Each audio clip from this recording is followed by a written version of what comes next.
بسم اللہ الرحمن الرحیم۔ آج ہم بات کریں گے جو آئی ایم ایف کی طرف سے ہمیں اطلاعات ملی ہیں کہ سری لنکا کو کہا گیا ہے کہ اپنی فوج کو آدھا کر دیں، اور مصر کو بھی اس قسم کی انسٹرکشنز دی گئی ہیں،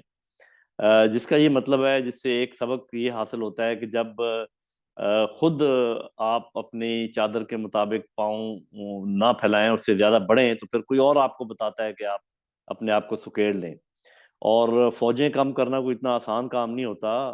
کیونکہ آپ کو دیکھنا پڑتا ہے کہ تھریٹ آپ کا کس قسم کا ہے، اور فوج ایسے راتوں رات کام ہو بھی نہیں سکتی۔ تو یہ ساری چیزیں ہمیں پہلے سے سوچ لینی چاہیے۔ صاف ظاہر ہے کہ ہم تو اپنی فوج ایک دم کم اس لیے نہیں کر پائیں گے کہ آج بھی ہمیں دہشت گردی کی افریت کا سامنا ہے، روزانہ بھارت کی طرف سے ہمیں دھمکیاں آ رہی ہیں۔ البتہ امریکہ کی طرف سے ایک عندیہ آیا ہے کہ پاکستان اور ہندوستان اپنے مسائل حل کریں بات چیت کے ذریعے، اور امریکہ ہم جانتے ہیں کہ کس کا حلیف ہے۔ جب وہ بنے گا، اس فارم میں آئے گا، آربیٹریٹر کے فارم میں، یا وہ دونوں ملکوں کے درمیان کوئی بات چیت کروانے کی کوشش کرے گا، تو اس کا جھکاؤ کس طرف ہوگا، اس کا ہمیں اچھی طرح ادراک ہونا چاہیے۔ اور ایک اور بات کا ہمیں ادراک ہونا چاہیے کہ کبھی بھی پوزیشن آف ویکنس سے نیگوشیشن نہیں شروع کی جاتی۔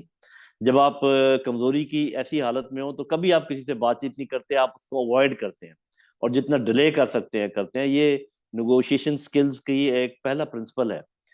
تو میں یہ کہوں گا کہ پاکستانی فوج کو بھی چاہیے اور حکومت کو بھی چاہیے کہ جو ایسے اخراجات ہیں حکومت کے اور باقی اداروں کے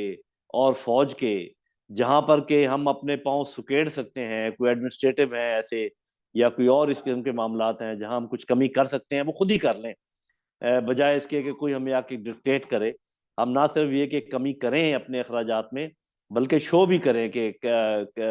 کس کس علاقے میں ہم نے اپنے اخراجات میں کمی کی ہے، اور یہ پورا اکراس دی بورڈ ہونا چاہیے۔ صرف فوج ہی نہیں، فوج کو تو لازمی اس میں حصہ لینا چاہیے، باقی تمام اداروں کو بھی اس میں حصہ لینا چاہیے، اور والنٹیرلی اپنے آپ کو اپنی معیشت کے مطابق جو ہے نا استوار کرنا چاہیے۔ پھر انشاءاللہ حالات اچھے ہو جائیں گے، دوبارہ آپ اپنے پاؤں پھیلا سکتے ہیں۔ لیکن یہ بھی ہے کہ اچھے حالات بعض اوقات ہونے کے باوجود آپ کو جو اچھے اقدامات ہیں اپنے بچت کے لیے وہ کرنے چاہیے۔ بعض اوقات آپ کے اچھے حالات اسی لیے برے ہو جاتے ہیں کہ اگر آپ as a Malik, as a قوم اپنے آپ کو اس سے زیادہ پھیلا لیں جتنا کہ آپ کی استطاعت ہے۔ یہ ایک جنرل اکانومی کا رول بھی ہے، اور میرا خیال ہے کہ اخلاقیات کا رول بھی ہے۔ تو یہ جو خبر آئی ہے، اس کے پیش نظر میں یہ چاہ رہا تھا کہ یہ پیغام پہنچ جائے پاکستانی گورنمنٹ کو، پاکستانی آرم فورسز کو،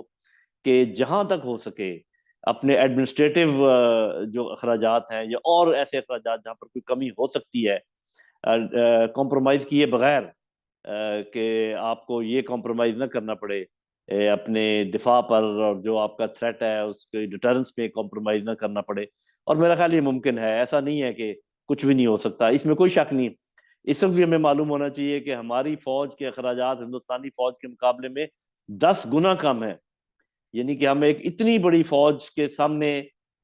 ڈٹے ہوئے ہیں جو کہ 10 گنا ہم سے زیادہ خرچہ کرتی ہے، اور کم از کم 3-4 گنا ہم سے بڑی ہے سائز میں، اور اس کے علاوہ جو ہمارے اندرونی خطرات ہیں وہ اس کے علاوہ ہیں۔ تو یہ لوگوں کے ذہن میں ایک دم نہیں آنا چاہیے کہ ہم جو ہے نا اپنی افواج کی اس طریقے سے کٹوتی کریں گے کہ اس کے جو پوٹینشیل ہے، وار میکنگ پوٹینشیل، اس پر ایک دم کوئی حرف آ جائے۔ لیکن یہ بھی میں ساتھ کہوں گا کہ ایسے شعبہ جات موجود ہیں، اس میں کوئی شک نہیں ہے، اور میں بھی اس میں مدد کر سکتا ہوں کہ جہاں پر باقی ادارے بھی اور فوج بھی اپنے اخراجات کم کر سکتی ہے۔ تو اس سے پہلے کہ ہمیں کہا جائے، ہمارے لیے بہتر یہ ہے کہ ہم خود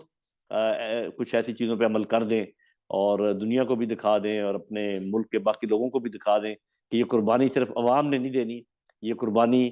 ججز نے بھی دینی ہے، یہ قربانی M N As, M P As نے بھی دینی ہے، یہ قربانی جنرل نے بھی دینی ہے، یہ قربانی سب کو دینا ہوگی، تب جا کے ہمارا ملک آگے چل سکے گا۔ بہت شکریہ، السلام علیکم۔